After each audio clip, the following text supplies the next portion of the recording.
Alright, what's good, y'all? Welcome back. This is the first half of the fifth tier in the mysterious slash large locations iceberg. If you haven't checked out the other parts, then I'll link them in the description below. Alright, so up first is the Egerszalók salt hill. Basically, this thing is this 1,200 square meter salt hill. It was created by this thermal water. It was rising from about 450 or 410 meters below the surface, and basically it was rising because it was around 68 degrees Celsius, so around like 80 something degrees Fahrenheit, so it's super warm. The actual salt hill itself is located in Hungary, and basically it's one of only 3 places in the world that actually share the same kind of natural phenomena with the thermal water and everything rising. The other 2 places are Pamukkale, Turkey, and then Yellowstone National Park, which is in the USA.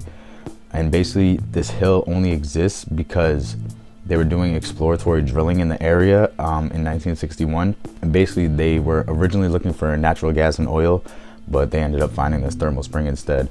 And nowadays they have like this spa thing that's set up next to it. It's called the Solaris Resort Medicinal and Wellness Spa. And basically the water itself at the spa has a mixture of like about 30 different trace minerals in it.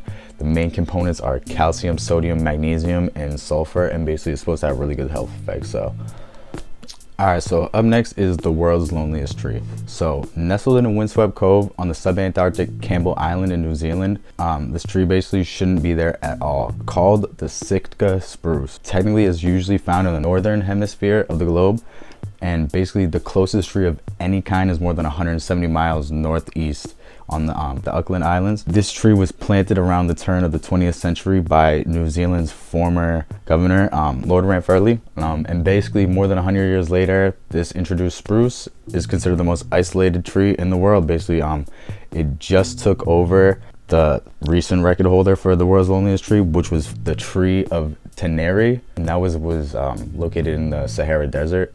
But unfortunately, that one was actually basically destroyed by a drunk driver. Alright, so up next is Oymyakon.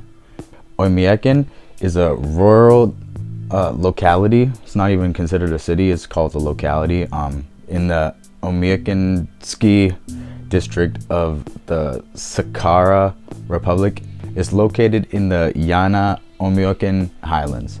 And basically, by winter average temperatures, this place is the coldest permanently inhabited settlement on Earth. In total, it usually reaches around like negative 64 degrees Celsius. And there's not much information on this place. Basically, the population of the city has shrunk significantly. The village had a peak population of around 2,500 people, but now, like around 2018, that population went down to 900, and it didn't have anything more current than 2018. And basically the local economy just kind of survives on a lot of fur trading and ice fishing.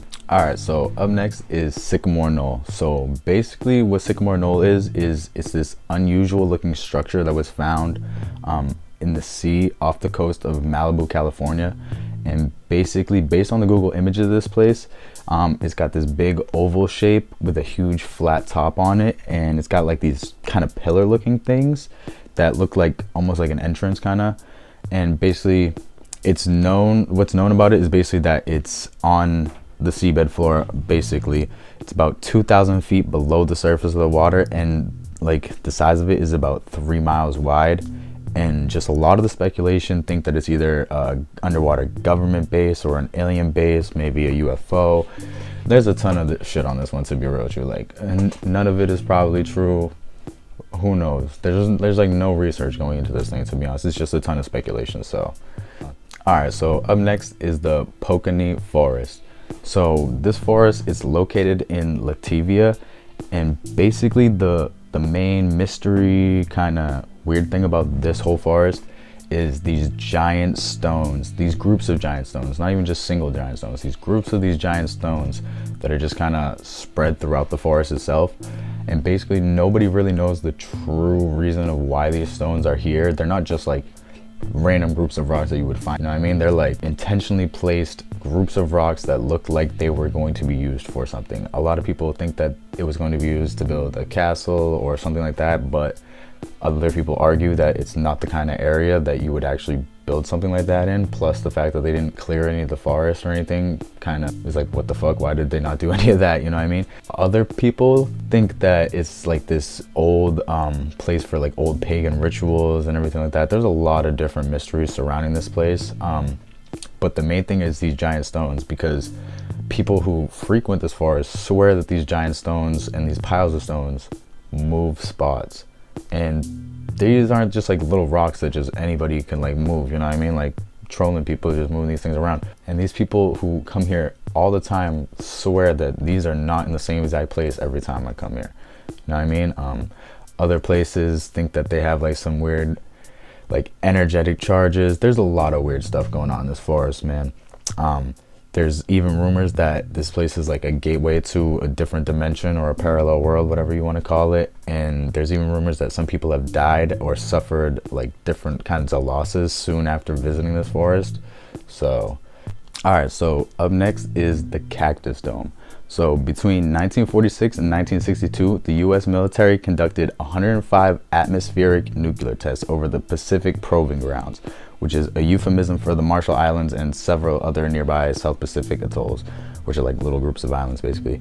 And then in the late 1970s, in an effort to clean up all the radioactive debris and like shit left over from those explosions, the government dug up 111,000 cubic yards of soil from the Bikini and Rogan atolls, which are just, like I said, groups of islands. So basically they went up and they dug up a bunch of different dirt from all these islands, 111,000 cubic yards of soil, and they basically deposited it all on this one island called Runit Island or Runit Island. Does that make sense? It's a 350-foot wide crater that had basically been created over 2 decades earlier by an 18 kiloton nuclear test. So this was just already a crater that was because they fucking tested a nuke, you know what I mean? It blew up this shit.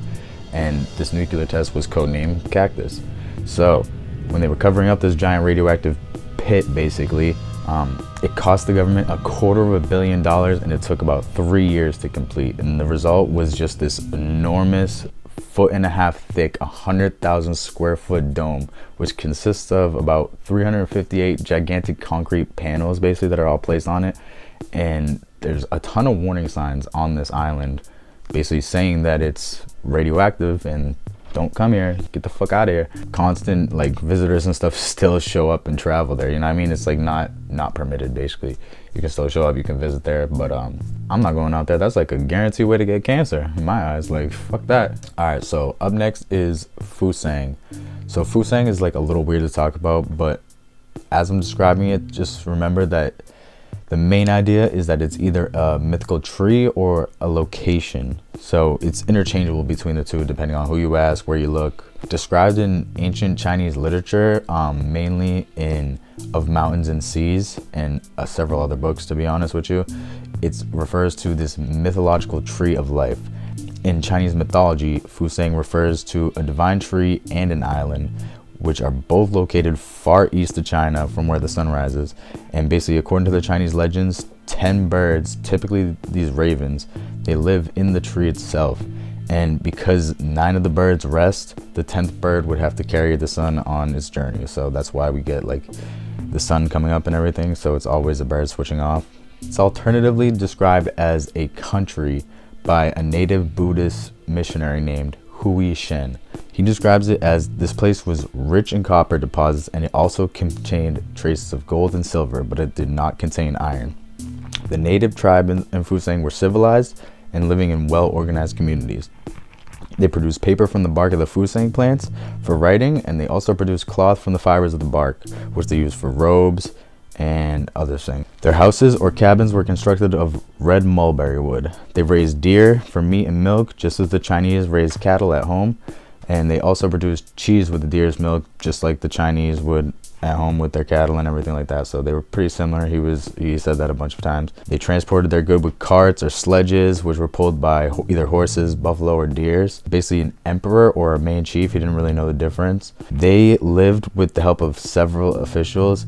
They basically governed the whole country, and the majority of the people were law-abiding citizens. Basically, the country had no actual army or military defense, but it did have 2 different jails.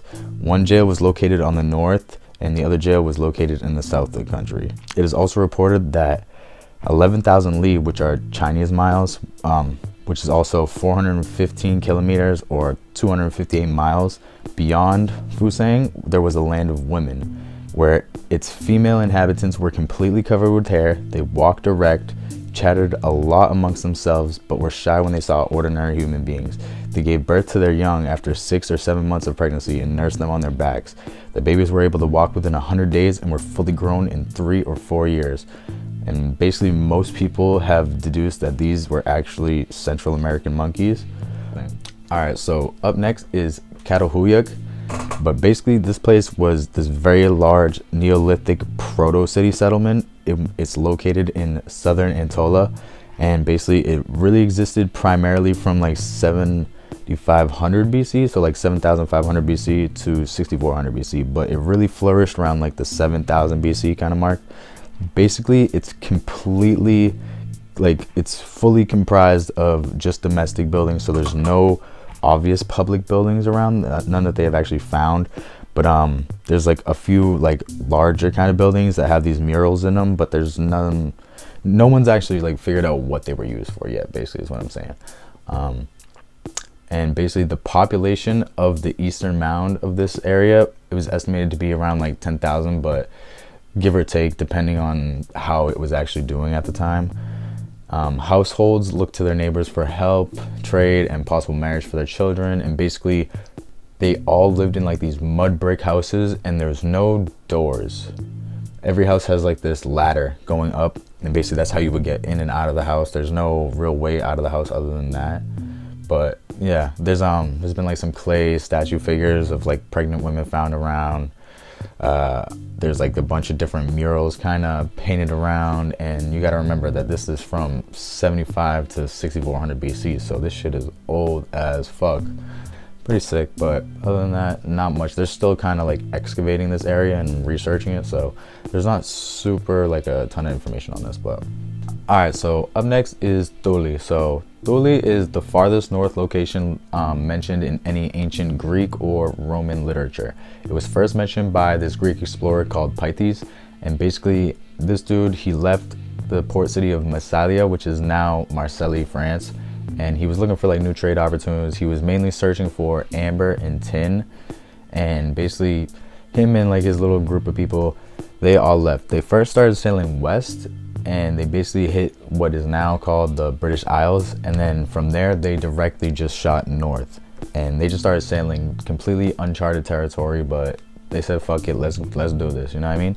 So basically after a few days of traveling north, Pythes reaches this place which he describes as neither land nor sea. Instead, he described it as sort of a mixture of these two things, similar to a marine lung, in which the earth and sea and all things together are suspended, and the mixture is impassable by foot or ship. So this guy, he lands at an island close by, which he hears is called Thule, and basically after a little bit of time, he goes back to Massalia, and he writes all his journey. He writes basically about this entire experience in a book called On the Ocean. And basically this book was supposed to be preserved and like left for future generations and stuff in the Great Library of Alexandria, but unfortunately, which we all know nowadays, the Great Library actually burned down in 48 BC. And basically over the years, Iceland, Greenland, the Shetland Islands, the Faroe Islands, somewhere in this, like some Estonian islands, they've all been considered for this place, but as of now, nobody can really say that that was it, you know what I mean? Alright, so finishing up this half is the Wall of Tears. So known in Spanish as El Muro de las Lágrimas, the Wall of Tears is one of the most important historic sites in all of the Galapagos Islands. Basically, the history of this place is not a nice one, okay? So back in the 40s and 50s, they started sending these prisoners to Isabella Island. Basically, they established this penal colony on the island because they figured it was virtually impossible to actually escape this island, and the wall itself was built by the prisoners by hand, okay? And basically, they'd be put out in the sweltering heat. They would collect these giant, sharp lava rocks that were like just spread all around the island, and they would place them along the wall. Some people say the wall was never finished, as it was meant to be a wall that would surround the actual prison area, but it's more likely that it was just a simple, like, basically just like some bullshit work to just make them work, you know what I mean, for punishment. It's said that this wall basically took the lives of thousands of prisoners. Injuries, accidents, exposure, and poor treatment led to the death of many people here. Hardy, tough men were broken down and weakened here. Basically, this was just a fucked up place. It was known of the walls. It was basically got its name, the Wall of Tears, from the crying and the sacrifices of the people who actually were there and forced to build this place. And many locals think that this place is haunted, and they say that if you go near the walls, you can hear the wailing and the crying of those who actually died while they were constructing it. So that's it for this half. Should have the other half of this out soon. I'm about to start making some shorter videos where I'm just like breaking down basically like one specific topic or idea or whatever. So if you guys got anything you want to hear about, let me know. If not, I already got like maybe a handful of things that I'm about to break into, so we'll see, man. Other than that, stay dangerous, get laid, and free the guys. I'll catch y'all later, some point.